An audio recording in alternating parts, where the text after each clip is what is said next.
শ্রমিক মে দিবসের তাৎপর্যপূর্বক আলোচনা সভা সম্মানিত প্রধান অতিথি আমাদের শ্রমিক দরদি জননেতা সাবেক মেয়র শেরপুর রোডের গণমানুষের নেতা আলাস মোহাম্মদ জানে আলম খোকা আমাদের মাঝে উপস্থিত রয়েছেন। বগুড়া জেলা বাস মিনিবাস কোচ মাইক্রোবাস পরিবহন শ্রমিক ইউনিয়নের একজন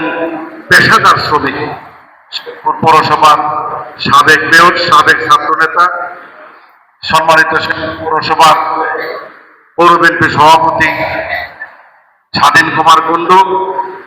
উপস্থিত রয়েছেন আমাদের শেরপুর পৌরসভার সাবেক কাউন্সিলর, সাবেক ছাত্র নেতা, পৌর বিএনপির সভাপতি সাধারণ সম্পাদক ফিরোজ আহমেদ জুয়েল, কৃষক দলের আহ্বায়ক আবু সাইদ, সাবেক ছাত্র নেতা জাহিদুর রহমান টুলু, সাবেক ছাত্র নেতা বর্তমান যুব নেতা শহীদুল ইসলাম, ছাত্র নেতা রাব্বি, ছাত্র নেতা প্রাপ্য,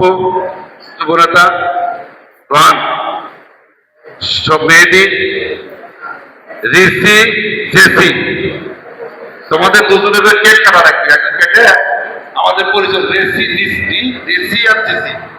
সব বিএনপির শীর্ষ পর্যায়ের নেতৃবৃন্দ, অঙ্গসংঘের নেতৃবৃন্দ, বড় শ্রমিক ইউনিয়নের বর্তমান কমিটির নেতৃবৃন্দ, সাবেক নেতৃবৃন্দ, প্রিয় শ্রমিক ভাই, আসসালামু আলাইকুম। আমার বক্তব্যটা সমাপনী বক্তব্য ছিল। আমি কিছু কথা বলবো, লাস্টে বললে তো তারা কিছু বলতে পারবে না, হয়তো